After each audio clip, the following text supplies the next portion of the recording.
Hello दोस्तों, मैं प्रदीप शुक्ला आपका स्टडी अड्डा में बहुत बहुत स्वागत करता हूं। उम्मीद करते हैं आप अच्छे होंगे, स्वस्थ होंगे और आपकी तैयारी, आपकी पढ़ाई बहुत ही बेहतरीन तरीके से चल रही होगी। तो आज मैं आपके लिए लेकर के हाजिर हूं CUET का प्रैक्टिस टेस्ट 6 नंबर का।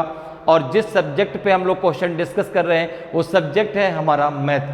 अभी तक जो है हम लोग 5 प्रैक्टिस टेस्ट कंप्लीट कर चुके हैं, ठीक है। तो जिन्होंने अभी तक उन प्रैक्टिस टेस्ट को नहीं देखा है, उन प्रैक्टिस टेस्ट को सॉल्व नहीं किया है, तो ज़रूर कर लीजिए, ताकि जो है आपकी भी तैयारी बहुत अच्छी हो जाए और आप भी CUET में बहुत अच्छा स्कोर कर सकें, ठीक है ना।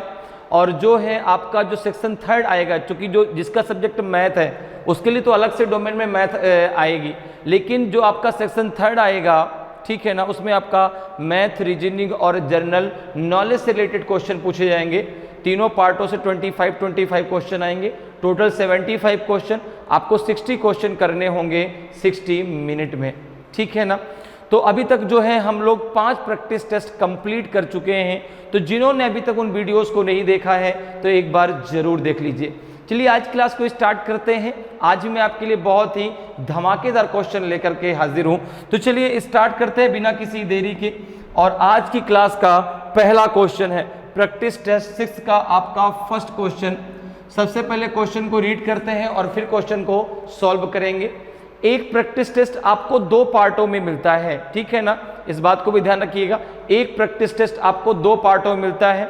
एक पार्ट में 12 to 13 क्वेश्चन, सेकंड में भी आपके 12 to 13 क्वेश्चन। तो टोटल मिला के 25 से 26 क्वेश्चन आपको जो है दोनों प्रैक्टिस टेस्ट के दोनों पार्ट को मिला करके जो है 25 से 26 क्वेश्चन मिलते हैं, ठीक है। आपके एग्जाम में भी 25 क्वेश्चन जो है पूछे जाएंगे। अब 5 प्रैक्टिस टेस्ट हम लोग अभी तक कंप्लीट कर चुके हैं। हर एक में हमने 25 से 26 क्वेश्चन जो है डिस्कस किए हैं। तो जो क्वेश्चन को जो कलेक्शन है वो भी एक अच्छा खासा आपके पास जो है हो जाता है। और हर एक टॉपिक भी जो हर एक टॉपिक के क्वेश्चनों को कैसे आप शॉर्टकट तरीके से कर सकते हैं वो भी जो है हम लोग डिस्कस करने की कोशिश करते हैं, ताकि आप जो है CUET में एक बहुत अच्छा स्कोर कर पाएँ।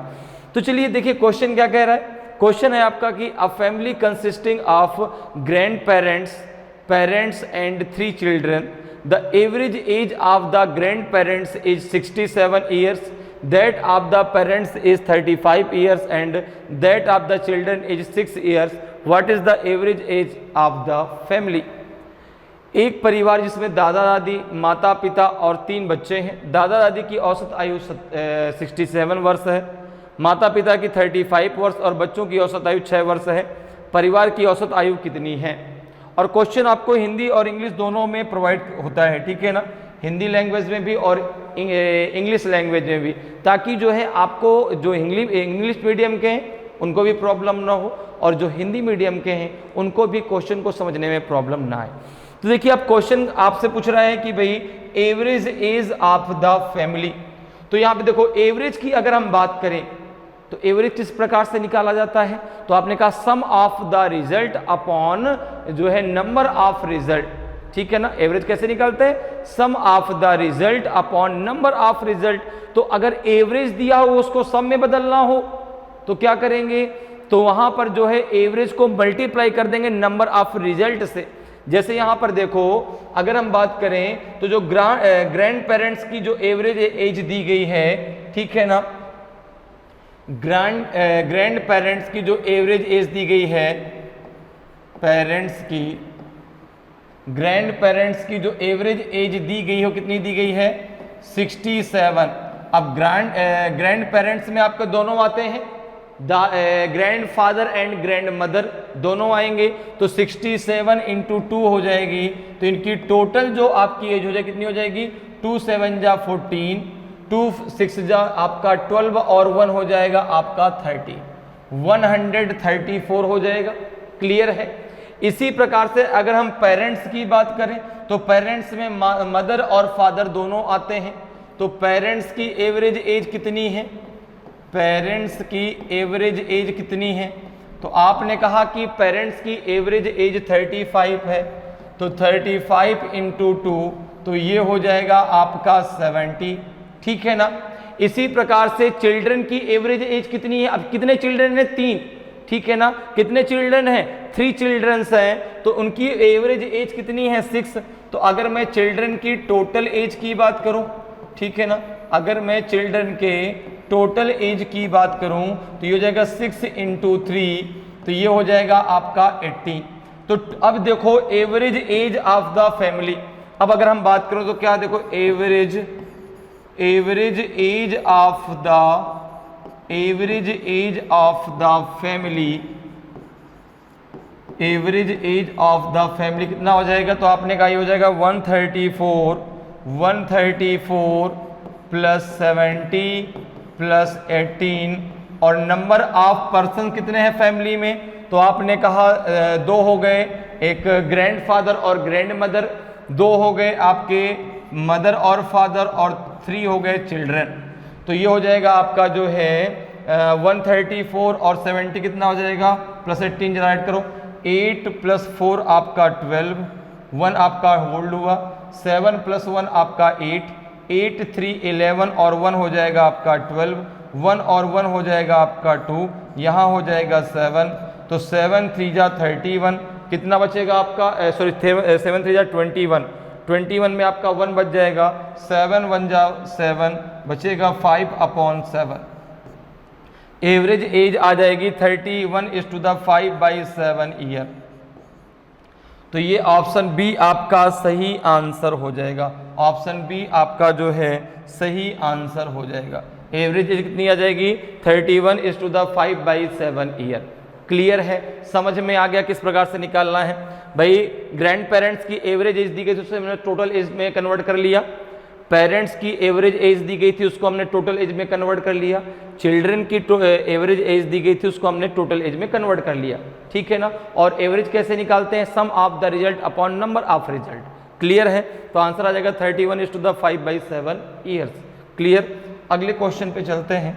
क्वेश्चन नंबर जरा सेकंड की बात करते हैं। सबसे पहले क्वेश्चन को रीड करते हैं और फिर क्वेश्चन को सॉल्व करेंगे। क्वेश्चन है आपका कि a person buys 700 oranges at 5 rupees each and 500 oranges at 2.5 rupees each. He mixed them together and sells them at 4 rupees each. What is the profit or loss percentage in the whole transaction? एक व्यक्ति 700 संतरे प्रत्येक 5 रुपए की दर से और 500 संतरे प्रत्येक 2.5 रुपए की दर प्रत्येक की दर से खरीदता है। वह उन्हें एक साथ मिलाता है और प्रत्येक को 4 रुपए प्रति की दर से बेच देता है। 4 रुपीज ईच, ठीक है ना। प्रत्येक को 4 रुपए पर बेचता है। पूरे सौदे में लाभ या हानि प्रतिशत क्या है? ए बी सी डी में से आपका कौन सा सही आंसर होगा, ये आपको बताना है। तो यहां पर देखिए, अगर हम बात करें तो भाई देखो 700 रुपए जो उसने संतरे खरीदे हैं, तो अब उसका जो भाई वो तो कॉस्ट प्राइस होगा ना। भाई किसी चीज को आप खरीदने के लिए, ठीक है ना, भाई जो शॉपकीपर है वो चीज को बेच रहा है तो उसके लिए वो सेलिंग प्राइस हो गया। जो चीज आप खरीद रहे हैं और खरीदने के लिए जितना पैसा आपने दिया वो आपके लिए क्या हो गया? आपके लिए उसका कॉस्ट प्राइस हो गया। तो अगर मैं बात करूं कि कॉस्ट प्राइस ऑफ 700 ऑरेंजेस, ठीक है ना, सीपी ऑफ 700 ऑरेंजेस, ठीक है ना, 700 ऑरेंजेस। तो आपने कहा कि एक ऑरेंज जो उसने 700 खरीदे हैं उसमें से एक जो ऑरेंज है आपका वो है कितने का? वो है आपका 5 रुपीज का। तो कॉस्ट प्राइस ऑफ 700 ऑरेंज कितना हो जाएगा? 700 ऑरेंजेस ये हो जाएगा आपका 700 × 5। चूंकि एक ऑरेंज आपका 5 रुपीज का है तो ये हो जाएगा आपका 3500 रुपीज, ठीक है ना। तो 700 ऑरेंज का कॉस्ट प्राइस कितना हो गया आपका? 3500 रुपीज। इसी प्रकार से अगर हम बात करें तो CP of 500 oranges, CP of 500 oranges, तो आपने कहा जो उसने 500 ऑरेंज खरीदे हैं उसमें से एक का रेट था 2.5 रुपीज। 25 5 जा 125, तो ये हो जाएगा 1250 रुपीज। एक आपका जीरो डेसिमल के लिए हटा दिया जाएगा, क्योंकि 2.5 है ना, तो कितना आ जाएगा आपका, यह आ जाएगा जो है 12,500। तो एक जीरो आपका हट जाएगा डेसिमल के लिए। क्लियर है।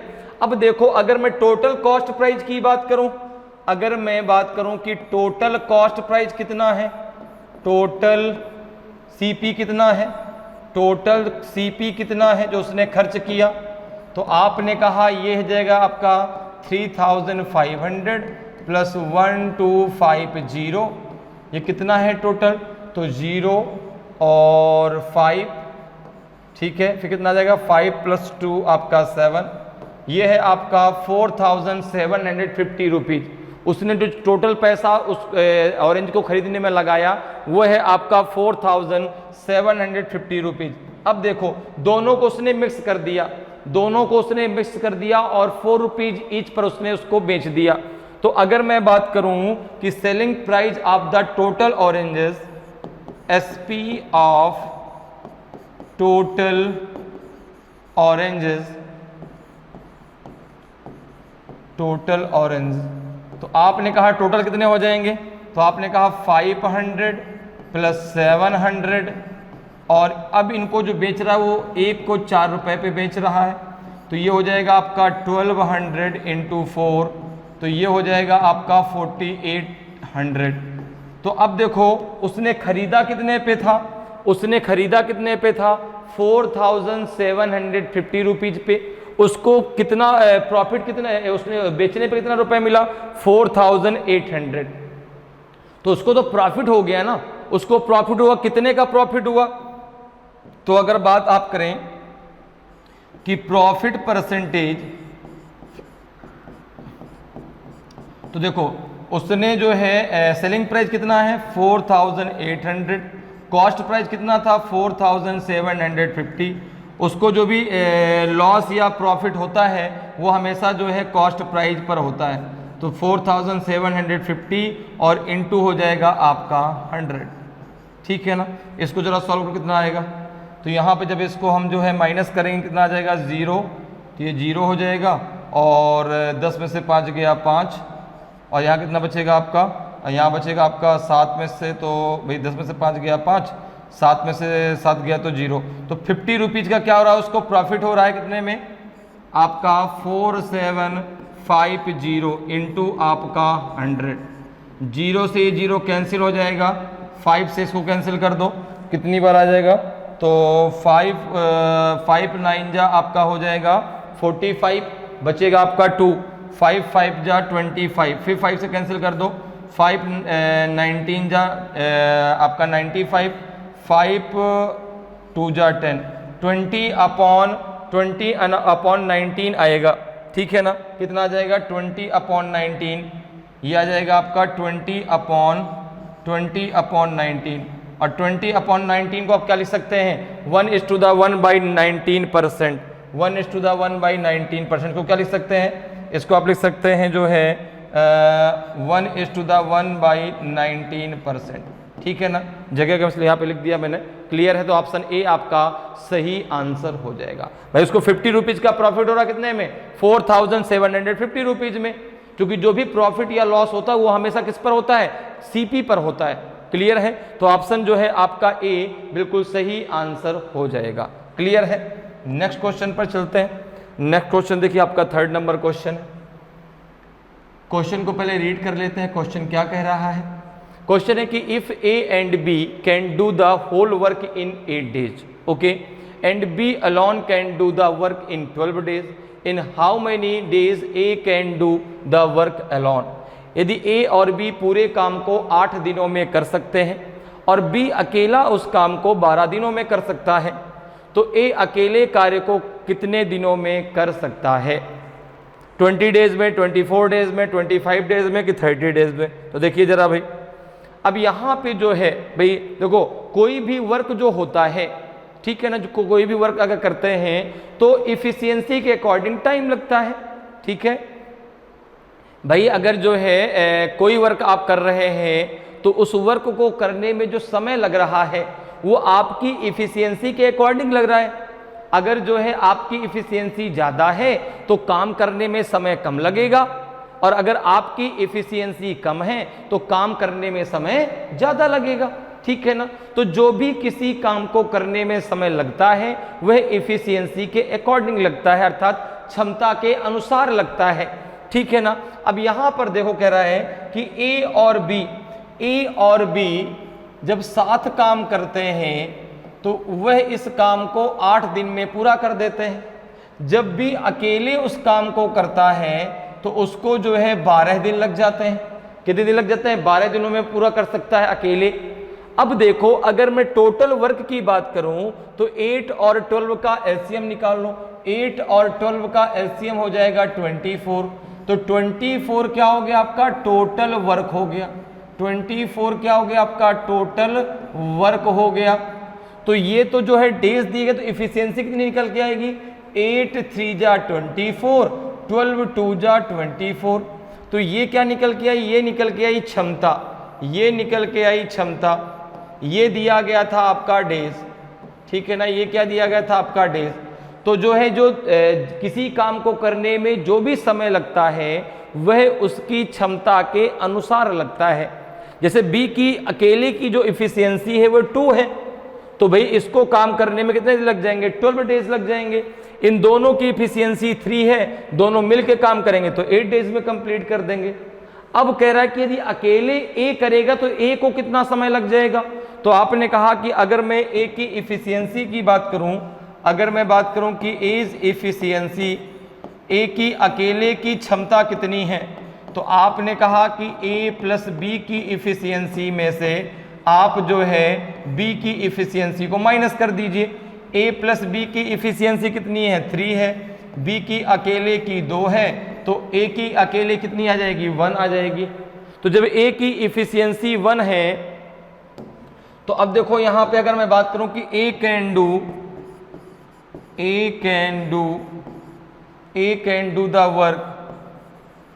द वर्क अलोन, तो कितने दिन ले लेगा? तो आपने कहा टोटल कितना है आपका? 24। इफिशियंसी कितनी है? 1। 24 डेज लग जाएंगे। एक दिन में वह 1 यूनिट ही काम करता है। ठीक है ना। तो जब एक दिन में 1 यूनिट करता है तो 24 यूनिट काम करने में उसको 24 डेज लग जाएंगे। तो 24 आपका सही आंसर होगा। ऑप्शन बी आपका सही आंसर हो जाएगा। क्लियर है? समझ में बात आ रही है? तो किसी काम को करने में जो भी समय लगता है वह इफिशियंसी के अकॉर्डिंग लगता है। क्लियर है? तो देखो भाई बी की इफिशियंसी ज्यादा है तो उसको कम समय लग रहा है, ए की इफिशियंसी कम है तो उसको ज्यादा समय लग रहा है। क्लियर है? चलिए अगले क्वेश्चन पर आते हैं। अगला क्वेश्चन देखिए भाई, क्वेश्चन नंबर 4 है आपका। क्वेश्चन नंबर 4 है आपका। ये क्वेश्चन आपका अलजेब्रा से पूछा गया है। किससे पूछा गया? अलजेब्रा से। क्वेश्चन है कि if x plus 1 upon x के पावर इक्वल्स टू 3 है, 1 प्लस 1 अपॉन एक्स का whole of square equals to 3 है, then x cube plus 1 upon x cube किसके बराबर में होगा? इक्वल्स टू 3√3 माइनस 3√3 0 या 5√3 अपॉन 3। तो यहाँ पर देखो आपको दिया क्या गया है? दिया गया है कि x प्लस 1 अपॉन एक्स का whole of square equals to 3 दिया गया है। पूछा गया है कि x cube plus 1 upon x cube क्या होगा। तो अगर मैं कहूँ कि इसको इस प्रकार से हम बना लेते हैं कि x प्लस 1 अपॉन एक्स, इसका स्क्वायर हटा दो तो ये रूट में चला जाएगा, तो √3 हो जाएगा। अब यहाँ पर आप लगा दो a प्लस बी का होल ऑफ क्यूब। इसको मान लो आप a और इसको मान लो आप b। तो a प्लस बी का होल ऑफ क्यूब लगा दीजिए। a प्लस बी के होल ऑफ क्यूब का फॉर्मूला क्या होता है? a cube plus B cube plus 3ab into a plus B. तो देखो यहाँ पे a प्लस बी का होल ऑफ क्यूब लगा दीजिए। a प्लस बी का होल ऑफ क्यूब फॉर्मूला क्या होता है आपका? a क्यूब प्लस आपका b क्यूब प्लस आपका 3ab into a plus B. यहाँ पे आपने a बराबर मान लिया x और b बराबर मान लिया 1/x। तो जरा रख दीजिए यहाँ पर वैल्यू, देखिए कितना हो जाएगा। तो आपने कहा कि यहाँ पे हो जाएगा x प्लस 1 अपॉन एक्स का whole of cube equals to, ये हो जाएगा आपका यक्स क्यूब, यहाँ पे हो जाएगा आपका x cube plus 1/x cube. अब देखो ये बचेगा आपका 3, क्योंकि ए बी में जब आप यहाँ पे रखेंगे तो क्या कैसे रखेंगे, यहाँ पे आपका मल्टीप्लाई x इंटू 1/x और ये हो जाएगा आपका x प्लस 1/x। क्लियर है? तो यहाँ पर देखो इसकी वैल्यू कितनी है आपकी 3 है, √3, तो ये जगह √3 के पावर 3 इक्वल्स टू हो जाएगा आपका x cube plus 1/x cube. अब देखो यहाँ पे ये x से ये x कैंसिल हो जाएगा, ये बचेगा 3 और इसकी वैल्यू कितनी है आपकी √3, तो ये हो जाएगा √3। ठीक है ना? अब देखो इसको आप लिख सकते हैं 3√3, तो ये हो जाएगा आपका जो है 3√3 equals to x cube plus 1/x cube plus हो जाएगा 3√3। ठीक है ना? तो ये हो जाएगा आपका x cube plus 1/x cube equals to 3√3 minus 3√3, तो ये हो जाएगा आपका, दोनों आपस में कैंसिल हो जाएंगे, तो ये हो जाएगा आपका 0। कितना हो जाएगा 0। तो x cube plus 1/x cube की वैल्यू कितनी हो जाएगी 0 हो जाएगी। तो ऑप्शन सी आपका सही आंसर हो जाएगा। और आपको इसी की वैल्यू तो चाहिए थी कि x cube plus 1/x cube की वैल्यू क्या हो जाएगी। क्लियर है? तो भाई इतना दिया गया था, उसका हमने जब स्क्वायर आया तो किसमें चला गया, रूट में चला गया, तो √3 इसकी वैल्यू हो गई। और जब यहाँ पे जहाँ पे देखिए x प्लस 1/x आया, वहाँ पे हमने उसकी वैल्यू को रख दिया √3। क्लियर है? और वहाँ से हमारा आंसर निकल के आया 0। तो ऑप्शन सी आपका सही आंसर हो जाएगा। क्लियर? नेक्स्ट क्वेश्चन पे आते हैं। नेक्स्ट क्वेश्चन जरा सॉल्व करते हैं। क्वेश्चन नंबर 5 है आपका। सबसे पहले क्वेश्चन को रीड कर लेते हैं। क्वेश्चन है आपका कि if t equals to 2 sin theta upon 1 minus cos theta plus sine theta, then 1 plus cos theta plus sine theta upon 1 plus sine theta equals to 1 plus T के, कि only T के, कि 1/t के, कि 1 minus T के। तो यहाँ पे जरा देखिए, आपको यहाँ पे t इक्वल्स टू दिया गया है 2 sin theta upon 1 minus cos theta plus sine theta, और आपको ये प्रूफ करना है कि जो है 1 plus cos theta plus sine theta upon 1 plus sine theta बराबर क्या होगा, आपको ये निकालना है। ठीक है ना? तो देखो हम इस वैल्यू को यहाँ से ले लेते हैं। किसको? हमने यहाँ पर ले लिया 1 plus cos theta plus sine theta upon 1 plus sine theta, इसको हमने ले लिया। ठीक है ना? और यहाँ पर हमने मल्टीप्लाई कर लिया ऊपर और नीचे, हमने मल्टीप्लाई कर लिया ऊपर नीचे 1 minus cos theta plus sine theta. ठीक है ना? और यहाँ भी हमने मल्टीप्लाई कर दिया नीचे भी 1 minus cos theta plus sine theta. इसका ऊपर नीचे हमने क्या कर दिया, मल्टीप्लाई कर लिया। किसका? 1 minus cos theta plus sine theta upon 1 minus cos theta plus sine theta. बात मेरी समझ में आ रही है भाई? जो ये वैल्यू दी गई थी, ये वाली वैल्यू, इसको हमने यहाँ पे ले लिया 1 plus cos theta plus sine theta upon 1 plus sine theta, और इसमें हमने ऊपर और नीचे नॉमिनेटर और डिनोमिनेटर दोनों में 1 minus cos theta plus sine theta और का क्या कर दिया, ऊपर नीचे मल्टीप्लाई कर दिया। अब जरा इसको करके देखो कितना आएगा, जरा इसको करिए कितना आएगा। देखिए इसका जरा मल्टीप्लाई कर लीजिए, इसमें इसका मल्टीप्लाई कर दीजिए।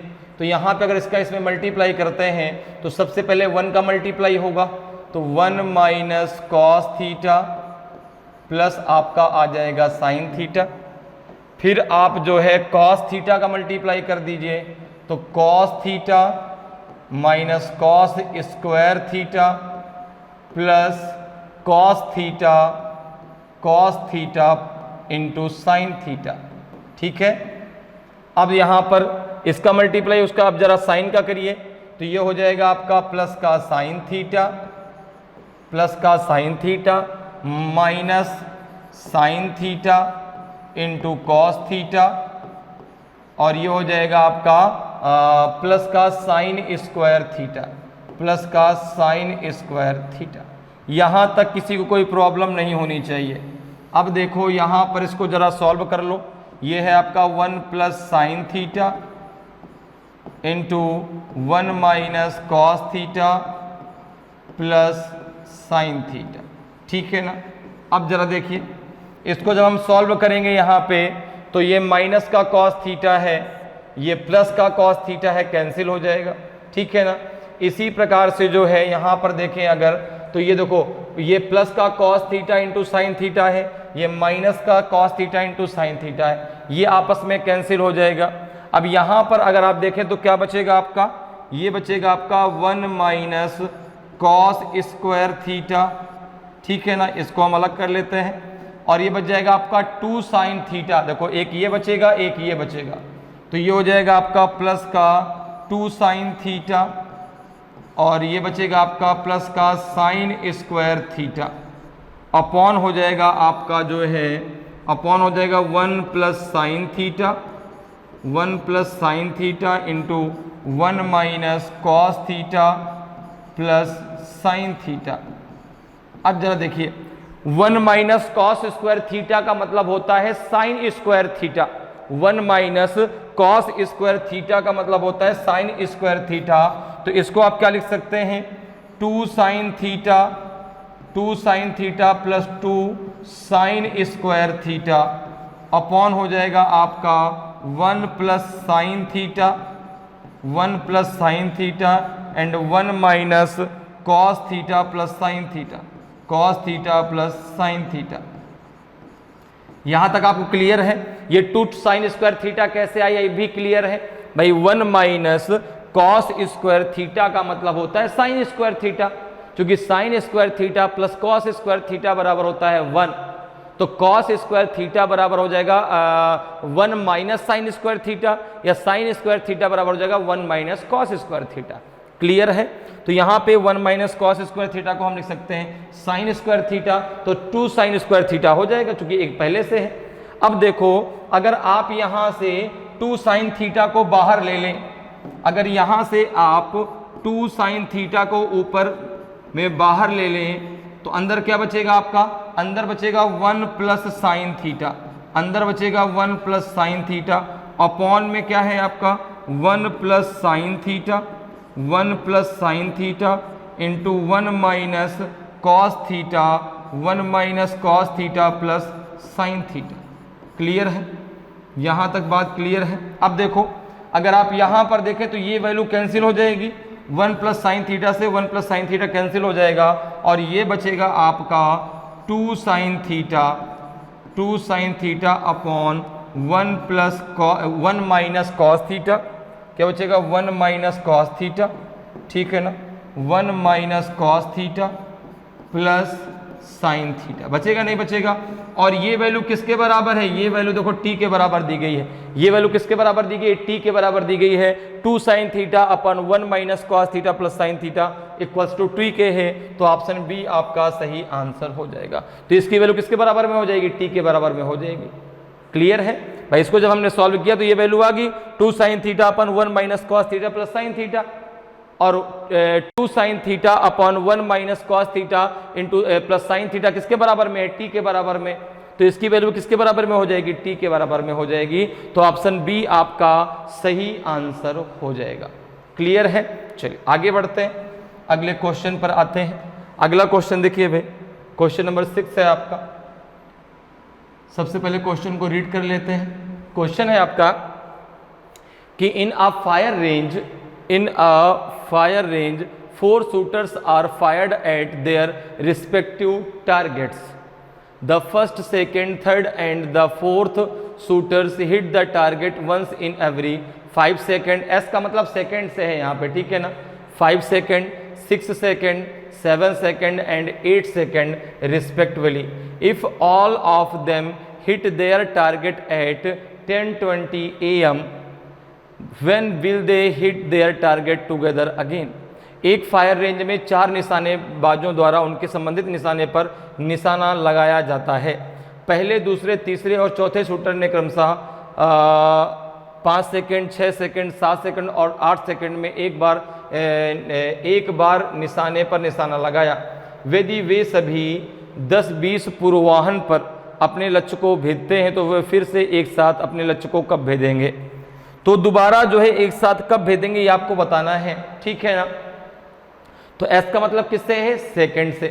ठीक है, तो यहाँ पर देखो दिया गया है कि जो शूटर है वो एक शूटर जो पहला वाला है वो 5 सेकंड पे, दूसरा 6 सेकंड पे, तीसरा 7 सेकंड पे और चौथा 8 सेकंड पे जो है टारगेट को हिट करता है।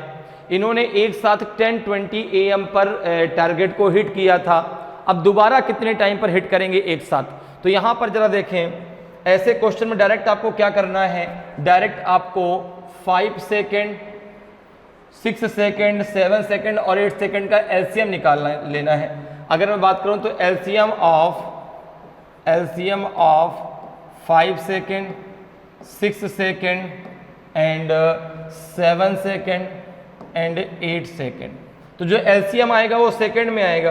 तो यहाँ पे देखो 5, 6, 7 और 8 का एलसीएम क्या होगा, आप इस मेथड से निकाल लीजिए, फैक्टर मेथड से। क्या है, 5 है, 6 है, 7 है और 8 है। तो 2 से जाएगा पहले 5, 2 3 जा 6, 7, 2 4 जा 8, फिर 2 से जाएगा 5 3 7 एंड 2, फिर 2 से जाएगा 5 3 एंड 7, फिर देखो 5 3 7 लास्ट में तो आएगा ही आएगा, क्योंकि ये प्राइम नंबर है तीनों, अब प्राइम नंबर का फैक्टर स्वयं प्राइम नंबर ही होता है। तो यहाँ पर देखो अगर मैं एलसीएम की बात करूँ तो इनका मल्टीप्लाई कर लो, 5 3 जा 15, 15 7 जा 105 और 105 में 8 का मल्टीप्लाई और कर दो, 105 में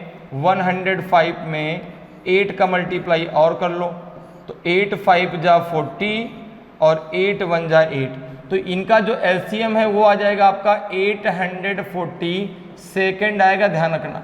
एस का मतलब किससे है, सेकेंड से है। ठीक है, तो 840 सेकेंड आएगा। अब इसको मिनट में कन्वर्ट कर लो, अब इसको मिनट में अगर हम कन्वर्ट करते हैं तो 840 को 60 से आप डिवाइड कर दो, 0 से 0 कैंसिल, 6 1 जा 6, 6 4 जा 24, तो 14 मिनट आ जाएगा।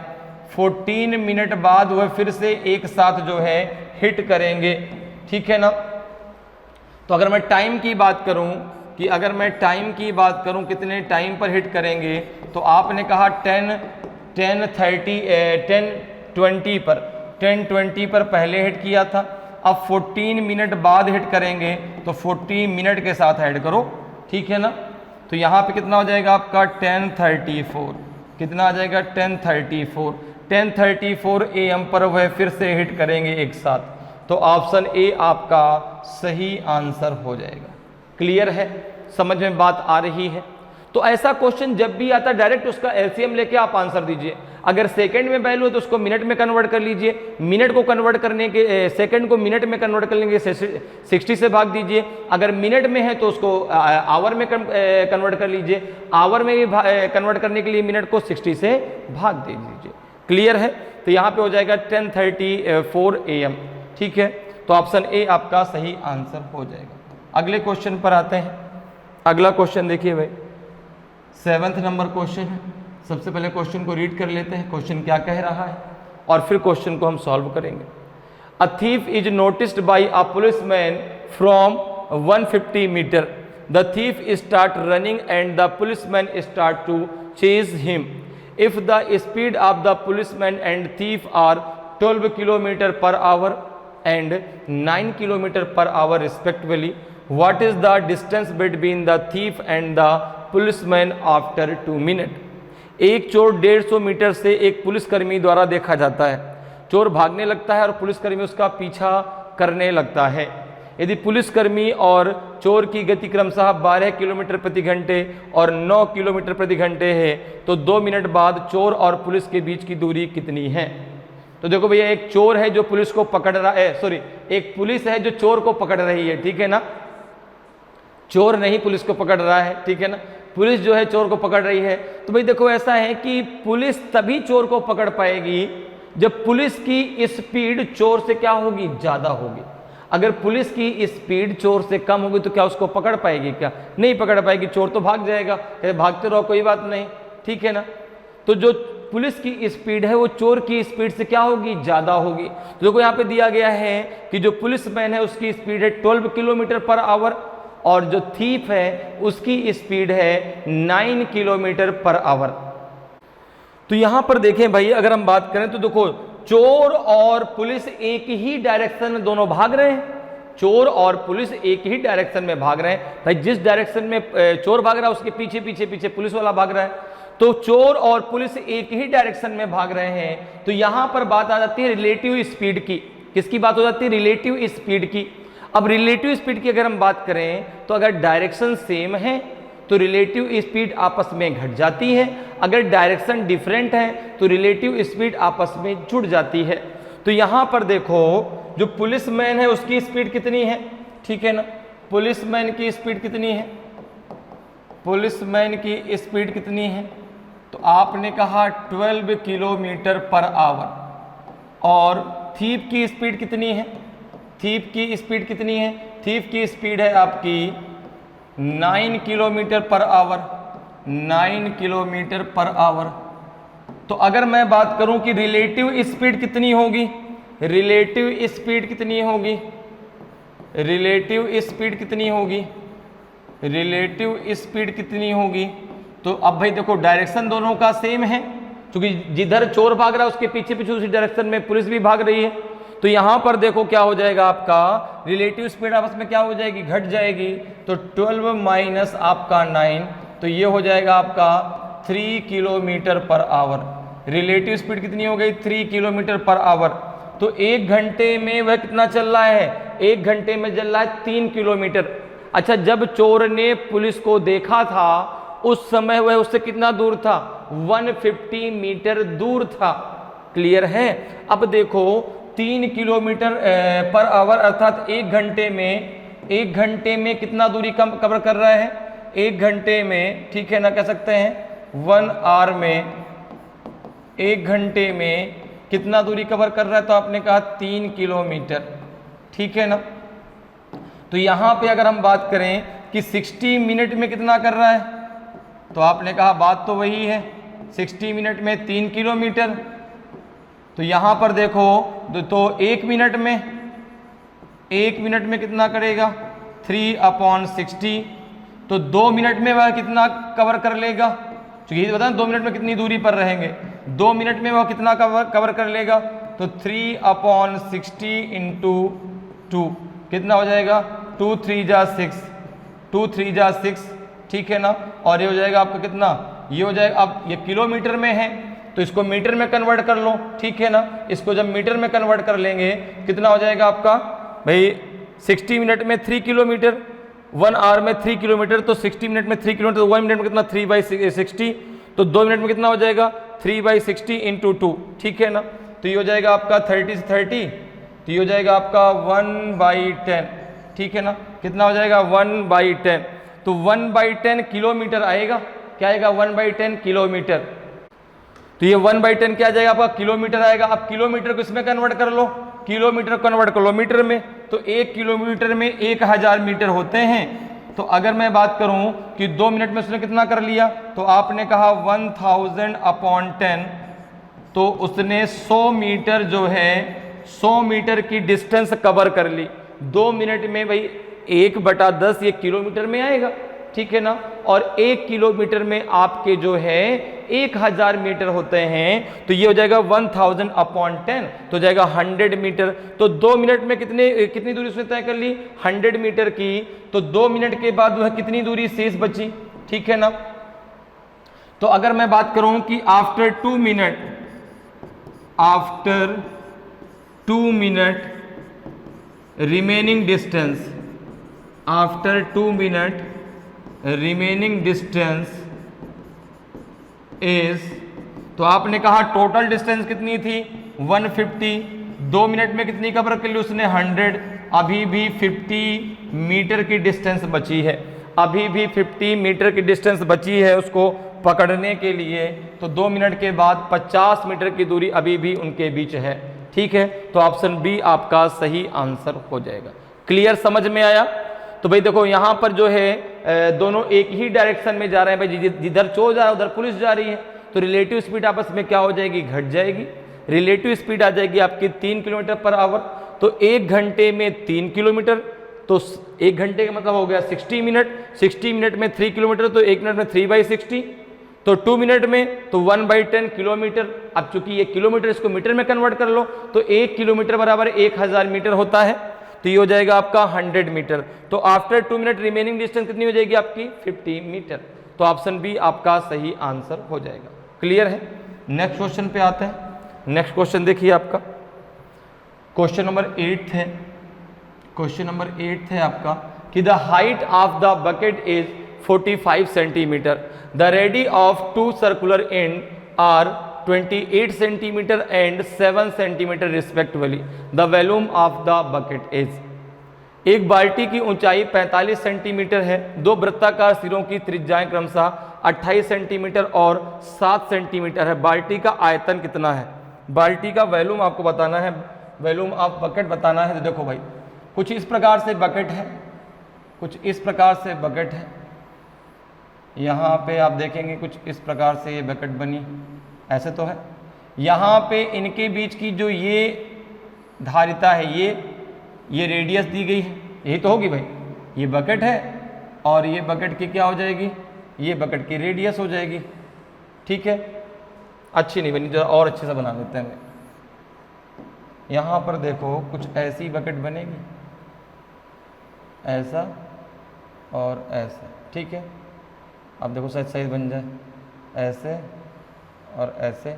ठीक, और यहाँ से ये आपकी, ये क्या हो गई? हाइट हो गई। ये क्या हो गई? ये तो हाइट हो गई। और यहाँ से एक आपकी रेडियस होगी, एक रेडियस ये होगी। ठीक है, अब देखो ये रेडियस जो है, ये रेडियस दी गई है। अब इसको मान लो आप स्मॉल आर, इसको आप मान लो स्मॉल आर, ये हो गया स्मॉल आर। इसको मान लो आप कैपिटल आर, और ये है आपका एच। ये क्या है? आपका एच। ठीक है ना। तो अब देखो कह रहा है कि एच कितनी है, एच कितना दिया गया है? तो आपने कहा एच बराबर दिया गया है आपका 45 सेंटीमीटर। अच्छा, आर कितना दिया गया? कैपिटल आर, कैपिटल आर है 28 सेंटीमीटर। और आपका स्मॉल आर कितना है? स्मॉल आर है 7 सेंटीमीटर। तो अगर मैं बात करूं कि वॉल्यूम ऑफ द बकेट क्या हो जाएगा? Volume of the bucket, volume of the bucket, volume of the bucket क्या हो जाएगा? तो आपने कहा ये हो जाएगा 1/3 इंटू पाई, फिर क्या हो जाएगा आपका R square plus R square plus R into small R into H. ठीक है ना। क्या हो जाएगा आपका? Capital R square plus R square plus capital R into H. अब जरा यहां पर देखो, इसकी वैल्यू रख दो। तो यहां पर देखो 1/3, ठीक है ना, 1/3। ठीक है, अब यहां पे पाई की वैल्यू कितनी है? तो 22/7 हो जाएगी। ठीक है, अब इंटू एच, एच कितना है? 45 है। अब यहां पर देखो कैपिटल आर कितना है? 28 है, तो 28 का स्क्वायर प्लस स्मॉल आर कितना है? 7, तो 7 का स्क्वायर प्लस ये हो जाएगा आपका 28 इंटू 7, 28 इंटू 7। अब जरा इसको सॉल्व करो, कितना आ जाएगा? तो ये हो जाएगा आपका जो है 1/3। अब देखो इससे जब इसको कैंसिल कर दोगे, इससे जब इसको कैंसिल करोगे तो ये 15 टाइम कैंसिल हो जाएगा। तो ये हो जाएगा 22 इंटू 15, अंदर से मल्टीप्लाई कर लो। तो इनको मल्टीप्लाई करके इनको आपस में प्लस करना है ना। तो ये हो जाएगा अपॉन हो जाएगा 7, ये कितना हो जाएगा आपका? तो 28 का स्क्वायर कितना होता है? 784। ठीक है ना, प्लस ये 49, ये हो जाएगा आपका कितना? 7 8 जा 56, 5 आपका होल्ड हुआ, और 7 2 जा 14, 14 और 5 कितना हो जाएगा आपका? 19, 196। ठीक है, अब इनको जरा सबको ऐड कर लो, कितना आएगा? इनको जरा ऐड करिए, कितना आ जाएगा? तो ये हो जाएगा 22 इंटू 15 इंटू कितना हो जाएगा? जरा ऐड कर लो। तो 9 4 13, 13 और 6 हो जाएगा 19, तो 9 आ जाएगा, 1 होल्ड हुआ, 9 और 1 हो जाएगा आपका 10, 10 4 14, 14 और 8 हो जाएगा 22, 2 आपका होल्ड हुआ, 2 प्लस 1 आपका जो है 3, 3 और 7 हो जाएगा आपका 10, अपॉन हो जाएगा आपका 7। 7 से क्या ये कटेगा क्या, जरा कट करके देखो, 7 1 जा 7 बचेगा 3 और 32 हो जाएगा, 7 4 जा 28, 28 ये कट जाएगा पूरा का पूरा बिल्कुल। देखो चाहे भाई 7 1 जा 7 कितना बच जाएगा आपका 3, 32 हो जाएगा, 7 4 जा 28, 7 7 जा 49। अब जरा आप मल्टीप्लाई कर लो किसका किसका, तो यहाँ पे जो है 22 इंटू 15 इंटू 147, 22 इंटू 15 इंटू 147 का मल्टीप्लाई कर लो और वही आपका आंसर हो जाएगा। तो एक काम करते हैं, सबसे पहले मल्टीप्लाई कर लेते हैं जो है 15 का 147 में, 15 का मल्टीप्लाई कर दो 147 में, कितना हो जाएगा जरा देखो भाई। तो पहले 10 का मल्टीप्लाई कर लो तो 1470 हो जाएगा, फिर 5 का कर दो, 5 7 जा 35, 3 आपका होल्ड हुआ, 5 4 जा 20, 20 और 3 23, 2 आपका होल्ड हुआ, 5 1 जा 5 और 2 हो जाएगा आपका 7, जाएगा 5 3 0 और ये हो जाएगा 7 4 11 और 1 हो जाएगा 12 और 1 1 हो जाएगा 2। इसमें 22 का मल्टीप्लाई कर लो तो एक साथ पूरी वैल्यू आ जाएगी। तो पहले 20 करो 0, 2 5 जा 10 तो 0 1, 2 2 जा 4, 2 2 जा 4, फिर 2 का कर दो तो कितना हो जाएगा आपका 2 5 जा 10 और 2 2 जा 4, 2 2 जा 4, कितना हो जाएगा आपका, इसके जरा ऐड कर लो, कितना हो जाएगा आपका 0 0 1 4 और 1 हो जाएगा 5, 4 4 हो जाएगा 8 और 4, तो ये हो जाएगा 48510 सेंटीमीटर क्यूब आ जाएगा। सेंटीमीटर क्यूब आएगा, समझ में आ गई, सेंटीमीटर क्या आएगा आपका क्यूब आ जाएगा। तो ये जो है वॉल्यूम ऑफ जो है बकेट कितना निकल के आएगा आपका 48,510 सेंटीमीटर क्यूब। देखिए कौन सा ऑप्शन सही होगा, ऑप्शन सी आपका सही आंसर हो जाएगा, ऑप्शन सी आपका सही आंसर हो जाएगा। क्लियर है, समझ में बात आ रही है। चलिए आगे बढ़ते हैं, अगले क्वेश्चन पर आते हैं। अगला क्वेश्चन देखिए भाई, क्वेश्चन नंबर 9 है आपका। सबसे पहले क्वेश्चन को रीड कर लेते हैं। क्वेश्चन है आपका कि the simple interest on a certain sum of 625 rupees is 100 rupees and the number of years is equals to the rate of interest per annum. What is the rate percentage per annum. 625 रुपए की एक निश्चित राशि पर साधारण ब्याज 100 रुपए है और वर्षों की संख्या वार्षिक ब्याज दर के बराबर है। वार्षिक दर प्रतिशत क्या है। अब देखो तो यहां पर बात हो रही है सिंपल इंटरेस्ट की, ठीक है ना। सिंपल इंटरेस्ट बराबर क्या होता है, SI इक्वल्स टू होता है आपका P into R into T upon 100, जहां P क्या है आपका प्रिंसिपल, R क्या है रेट ऑफ इंटरेस्ट, T क्या है आपका टाइमिंग, SI मतलब सिंपल इंटरेस्ट साधारण ब्याज। अब देखो यहां पर आपको क्या क्या दिया गया है, यहां पे आपको प्रिंसिपल दिया गया कितना 625 रुपीज, आपको सिंपल इंटरेस्ट दिया गया कितना 100 रुपीज और आपको बताया गया कि R बराबर किसके है T के। जो रेट ऑफ इंटरेस्ट है वो टाइमिंग के क्या है आपका बराबर है, जो टाइमिंग है वो रेट ऑफ इंटरेस्ट के बराबर है। क्लियर है। अब जरा इसकी वैल्यू को यहाँ पे रख दो, देखो जरा। तो आपको रेट ऑफ इंटरेस्ट निकालना है तो यहाँ पे हो जाएगा आपका 100 इक्वल्स टू P कितना है 625 इंटू ये हो जाएगा आपका R इंटू R हो जाएगा, चूंकि भाई T की जगह हम R रख सकते हैं, अपॉन हो जाएगा 100। देखो 25 चौको 100, 25 25 आपका हो जाएगा कितना 625, तो ये हो जाएगा आपका R square equals to 100 upon 25 हो जाएगा, कितना हो जाएगा 100 अपॉन 25। क्लियर है, समझ में बात आ रही है। अब देखो अगर मैं इसको देखूं तो ये देखो अगर मैं R का स्क्वायर हटाता हूं तो ये हो जाएगा रूट में 100 अपॉन 25, तो इसको हम लिख सकते हैं 10 अपॉन 5। कितना लिख सकते हैं 10 अपॉन 5। भाई ये हो जाएगा आपका 100 हो जाएगा किसका 100 हो जाएगा 100 हो जाएगा 10 का रूट और 25 हो जाएगा 5 का, तो ये हो जाएगा आपका R बराबर 2%, R बराबर हो जाएगा आपका 2%। तो R बराबर भी 2% है और टाइमिंग भी 2 ईयर है। अगर टाइमिंग पूछा जाए तो टाइमिंग आपका 2 ईयर आएगा, टाइमिंग आपका 2 ईयर आएगा, 2 वर्ष आएगा। तो यहाँ पे हमसे चूंकि क्या पूछा जा रहा है, रेट ऑफ इंटरेस्ट पूछा जा रहा है, तो रेट ऑफ इंटरेस्ट कितना आ जाएगा आपका, ये आ जाएगा जो है आपका 2%। क्लियर है, कोई दिक्कत नहीं, ठीक है भाई। यहाँ पे देखो, अच्छा एक मिनट जरा रुकना, यहाँ पे कहीं गड़बड़ है, एक मिनट, यहाँ पे हमने एक गलती कर दी है, एक मिनट जरा रुक लेना। यहाँ पे देखो, यहाँ पे 4 है ना, तो 4 तो हमने यहाँ पे लिया ही नहीं। एक मिनट जरा रुकिए भाई, यहाँ तो गलत हो गया है यहाँ से, कोई बात नहीं, फिर से कर लेते हैं इसको, फिर से कर लेते हैं। एक गलती हो गई हम लोगों से, हम लोगों ने यहाँ पे 4 नहीं लिया, डायरेक्ट 25/100 कर दिया। यहाँ पे देखो क्या हो जाएगा आपका R² इक्वल्स टू, ये 4 यहाँ पे बचा ना, 4 × 100, 400/25। अब इसको अगर R का मैं स्क्वायर हटाता हूँ तो R बराबर हो जाएगा रूट के अंदर 400/25। तो ये कितना हो जाएगा, 400 हो जाएगा 20 और 25 का हो जाएगा आपका 5।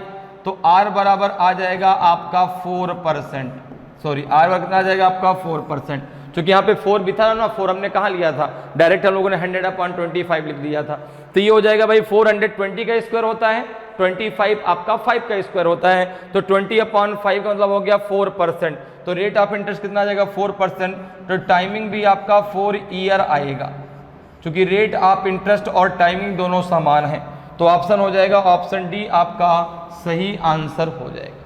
क्लियर है, ऑप्शन डी आपका सही आंसर हो जाएगा।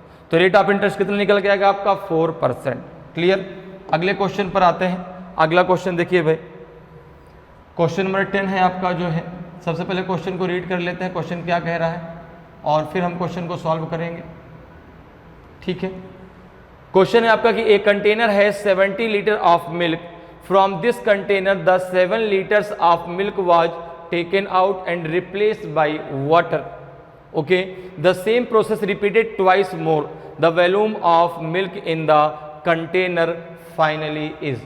एक पात्र में 70 लीटर दूध है, इस कंटेनर से 7 लीटर दूध निकाल लिया गया और पानी से बदल दिया गया। यही प्रक्रिया 2 बार और दोहराई गई, अंत में पात्र में दूध का आयतन कितना है। ए बी सी डी में से कौन सा आपका सही आंसर होगा। तो देखो भाई, बहुत ही आसान सा क्वेश्चन है ये। देखिए क्या कह रहा है कि एक पात्र में कितना है, 70 लीटर दूध है, ठीक है ना, 70 लीटर मिल्क है। अब उस कंटेनर से 7 लीटर मिल्क निकाला जाता है और उसकी जगह पर पानी मिला दिया जाता है। तो लास्ट में मिल्क कितना बचेगा उसमें, ये आपसे पूछा गया है। तो यहाँ पर देखो, अगर मैं बात करूँ मिल्क की, अगर मैं बात करूँ मिल्क की, तो मिल्क है कितना, तो आपने कहा 70 लीटर, कितना निकाला गया, 7 लीटर निकाला गया, 7 लीटर पानी मिला दिया गया, तो अब मिल्क कितना बचा, 63 लीटर बचा। अच्छा, यही प्रोसेस 2 बार और जो है दोहराई जाती है। तो अब आपको बताना है कि वॉल्यूम ऑफ मिल्क कितना है, ठीक है ना। तो अगर मैं बात करूं the volume of the milk, the volume of the milk, the volume of the volume of the milk, the volume of the milk in container, in the container, in the container कितना हो जाएगा। तो आपने कहा कि भाई total कितना litre milk है, तो आपने कहा 70 लीटर। 70 लीटर मिल्क में से पहले निकाला गया 7 लीटर, तो 63/70 हो गया। फिर निकाला गया 70 लीटर, 63/70 हो गया। फिर निकाला गया 7 लीटर, तो 63/70 हो गया। ठीक है ना, इसको कितना लिख सकते हैं, तो आपने कहा ये हो जाएगा आपका 70 × 9/10 इंटू 9/10 इंटू 9/10 हो जाएगा ना भाई। 7 से आपने कैंसिल कर दिया, देखो ये 0 से 0 कैंसिल हो जाएगा। 9 का क्यूब होता है आपका 729, 729 में आप 7 का मल्टीप्लाई कर लो और उसको जो है 100 से डिवाइड कर दो, कितना आएगा देखो जरा। 7 9 जा आपका 63, 6 आपका होल्ड हुआ, 7 2 जा 14 और 6 हो जाएगा आपका 20, 0 आपका 2 होल्ड हुआ, 7 7 जा 49, 2 हो जाएगा 51, 51 अपॉन आप 100 कर दो तो ये आ जाएगा 51.03 लीटर। अर्थात अब जो है पात्र में, कंटेनर में कितना दूध बचा है, अब कंटेनर में जो है आपका 51.03 लीटर मिल्क बचा है, ठीक है ना, 51.03 लीटर मिल्क बचा है। तो ऑप्शन डी आपका सही आंसर हो जाएगा, ऑप्शन डी आपका सही आंसर हो जाएगा। तो जब भी आपको इस प्रकार से क्वेश्चन आते हैं आपको क्या करना है, जैसे यहाँ पे 7 लीटर निकाला गया, कितने में से आपका जो है 70 लीटर में से, तो अगर 4 बार दोहराई जाती तो क्या होता है, इसको एक बार मल्टीप्लाई और कर देते, 5 बार की जाती तो एक बार और कर देते। क्लियर है। और इस प्रकार से जो है बहुत आसानी से आप ऐसे क्वेश्चनों को सॉल्व कर सकते हैं। अगले क्वेश्चन पर आते हैं। अगला क्वेश्चन देखिए 11th नंबर का क्वेश्चन है आपका। सबसे पहले क्वेश्चन को रीड कर लेते हैं, क्वेश्चन क्या है, और फिर क्वेश्चन को सॉल्व करेंगे। Ram and Shyam working separately can do the work in 10 days and 12 days respectively if they working together for 1 day alternately. Ram start the work in how many days will the work be completed? Ram और श्याम अलग अलग कार्य करते हुए कार्य को क्रमशः 10 दिन और 12 दिन में कर सकते हैं। यदि वे वैकल्पिक रूप से एक दिन एक साथ काम करते हैं और राम काम शुरू करता है तो काम कितने दिनों में पूरा होगा। तो यहाँ पर देखो बात हो रही है अल्टरनेट की, ठीक है ना, अर्थात एक दिन एक काम करता है फिर अगले दिन जो है एक काम करता है, दोनों साथ नहीं अल्टरनेट में काम करते हैं। तो यहाँ पर देखो अगर हम बात करें तो राम है और दूसरा व्यक्ति श्याम है, ठीक है ना। राम कितने दिनों में कोई कार्य कर सकता है, तो आपने कहा 10 डेज में। श्याम कितने दिन में कर सकता है, आपने कहा 12 डेज में। टोटल वर्क इन दोनों का एलसीएम निकाल लो, ये हो जाएगा 60।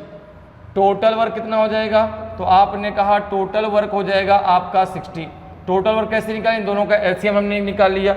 अब इन दोनों की जरा इफिशियंसी निकाल लो, तो 10 6 जा 60, 12 5 जा 60। तो ये जो है राम की इफिशियंसी कितनी आ गई, 6 डेज। एक दिन में वह 6 यूनिट काम कर सकता है, और जो श्याम है वह एक दिन में 5 यूनिट काम कर सकता है। अब देखो अल्टरनेट जब काम करेंगे तो एक दिन में देखो 1 डे, फर्स्ट डे किसने काम किया, फर्स्ट डे राम ने काम किया 6। अगले दिन जो है नेक्स्ट डे जो है श्याम ने काम किया। तो हम कह सकते हैं कि इन 2 दिनों में, इन 2 डेज में टोटल कितना काम हुआ, आपने कहा 11 काम हो गया। भाई एक दिन राम ने किया पहले दिन, क्योंकि काम तो कौन शुरू करता है, राम करता है, ठीक है ना। तो पहले दिन राम ने किया 6, दूसरे दिन श्याम ने किया आपका 5, ठीक है ना। इसी प्रकार से आगे ये प्रोसेस चलती जाएगी। तो 2 दिनों में कितना काम हुआ आपका, 11 काम हुआ। 2 दिनों में आपका 11 काम हुआ। इसी प्रकार से फिर अगले 2 दिन में कितना हो जाएगा आपका, 22 काम हो जाएगा। तो हम कह सकते हैं कि 2 डेज में आपका 11 वर्क हुआ, तो 10 डेज में आपका कितना काम हो जाएगा, 55 वर्क कंप्लीट हो जाएगा। टोटल वर्क है कितना, 60 जो उनको कंप्लीट करना है। भाई 2 दिनों में 11 काम, तो 10 दिनों में 55 काम, ठीक है ना। तो 2 दिनों में 11 काम, तो 10 दिनों में कितना काम, 55 काम। तो 10 डेज में 55 वर्क कंप्लीट हो गया। अभी जो वर्क है वो बचा हुआ है कितना, 5। अच्छा, अब वर्क करने की किसकी बारी आएगी, तो राम ने काम शुरू किया था, राम फिर श्याम, तो यहां तक तो श्याम ने कंप्लीट कर दिया। अब फिर से राम की बारी आएगी, तो अगर मैं बात करूं कि टोटल डेज कितने लगेंगे, तो आपने कहा कि भाई आपके 10 डेज ये हो गए, अभी इसमें 5 वर्क बचा है, और वो अब कौन करेगा, राम करेगा, क्योंकि राम की बारी आएगी। भाई श्याम के बाद राम की बारी आएगी, तो अब श्याम करने जाएगा। श्याम का जो है एक दिन में 6 यूनिट काम करता है, तो 6⁵ डेज आपका आंसर हो जाएगा। तो ऑप्शन बी आपका सही आंसर हो जाएगा। 10 से ही 5/6 दिन जो है उन दोनों को लगेंगे काम को पूरा करने में। क्लियर है, समझ में बात आई। तो यहां पर बात हो रही थी अल्टरनेट की। अल्टरनेट डेज पे पहले दिन राम ने, शुरू किसने किया, राम ने, तो पहले दिन राम ने 6 यूनिट काम किया, दूसरे दिन श्याम ने 5 यूनिट काम किया, तो 2 दिनों में मिला के 11 यूनिट काम कंप्लीट हो गया। तो 10 दिनों में 55 यूनिट काम कंप्लीट हो जाएगा। तो अब जो ये 5 यूनिट काम लास्ट में बचेगा, इसको कौन करने जाएगा, राम। और राम की जो है इफिशियंसी कितनी है, 6 यूनिट काम करने की, तो जाएगा 10⁵ 6 डेज। क्लियर है, तो ऑप्शन बी आपका सही आंसर हो जाएगा। अगले क्वेश्चन पर आते हैं। अगला क्वेश्चन देखिए आपका दिया गया है, क्वेश्चन नंबर 12 है, ये आज क्लास का लास्ट क्वेश्चन है। क्वेश्चन को पहले रीड कर लेते हैं। क्वेश्चन क्या है? A boat travels up stream from B to A and down stream from A to B in 3 hours. If the speed of the boat in still water is 9 km per hour and the speed of the current is 3 km per hour, then the distance between A and B is। एक नाव B से A तक धारा के प्रतिकूल और A से B तक B से A तक धारा के प्रतिकूल और A से B तक धारा के अनुकूल जाने में 3 घंटे का समय लेती है। यदि शांत जल में नाव की गति 9 किलोमीटर प्रति घंटा और धारा की गति 3 किलोमीटर प्रति घंटा है तो A और B के बीच की दूरी कितनी है? तो यहाँ पर देखो A से B तक, यहाँ पर A है, यहाँ पर A है और यहाँ पर B है। A से B के बीच की आपको डिस्टेंस बतानी है, ठीक है ना। अब देखो एक नाव है जो धारा की दिशा में चल रही है, सपोज करो ऐसे धारा बह रही है, ये धारा है और इस प्रकार से जो है ये नाव आपकी धारा पर चल रही है। तो जब धारा की दिशा में जाएगी तो धारा की चाल और नाव की चाल दोनों आपस में जुड़ जाएंगी। जब धारा के विपरीत आएगी अर्थात अप स्ट्रीम में आएगी तो जो है नाव की जो स्पीड है, जो बोट की स्पीड है, वो स्ट्रीम की स्पीड से ज़्यादा होगी, तभी तो वो स्ट्रीम के जो है प्रतिकूल आ पाएगी। अगर कम होगी तो स्ट्रीम उसको बहा के ले जाएगी। तो अब यहाँ पर देखो आपका जो है हमने मान लिया कि बोट की स्पीड v है और स्ट्रीम की स्पीड आपकी u है, ठीक है ना।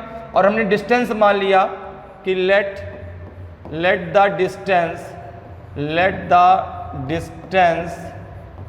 Distance between A and B is A kilometre. तो आपने डिस्टेंस का क्या मान लिया? A kilometre. A और B के बीच की डिस्टेंस कितनी है? A kilometre. बोट की स्पीड आपने क्या मानी? B किलोमीटर पर आवर और स्ट्रीम की speed U kilometre per hour. Clear है? 1 किलोमीटर पर आवर में स्पीड मानिए, ध्यान रखना, किलोमीटर पर आवर और इसकी स्पीड है B किलोमीटर पर आवर। अब देखो अगर मैं बात करूं कि डाउन स्ट्रीम में स्पीड क्या हो जाएगी, तो यहां पर देखो आपको दिया गया है कि स्पीड ऑफ बोट कितना दिया गया है? 9 किलोमीटर। V बराबर आपको दिया गया है 9 किलोमीटर, ठीक है ना, 9 किलोमीटर पर आवर और U बराबर दिया गया है आपका 3 किलोमीटर पर आवर।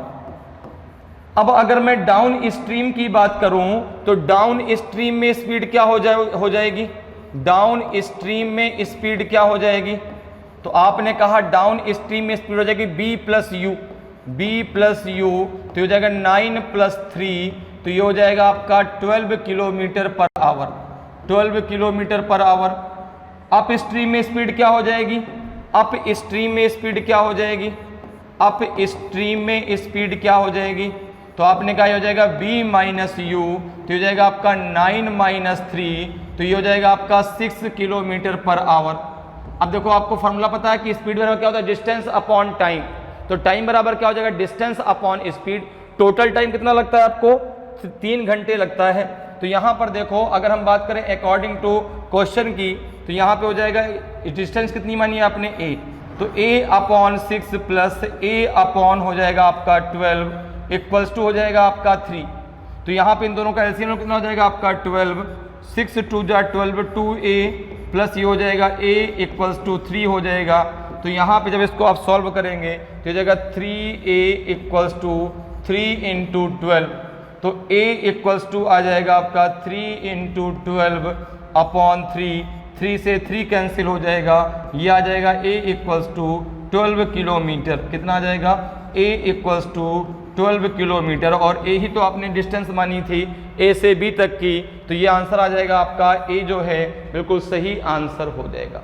तो A से B तक की दूरी कितनी हो जाएगी आपकी? 12 किलोमीटर। तो इस प्रकार से आप बहुत आसानी से मैथ के क्वेश्चनों को सॉल्व कर सकते हैं।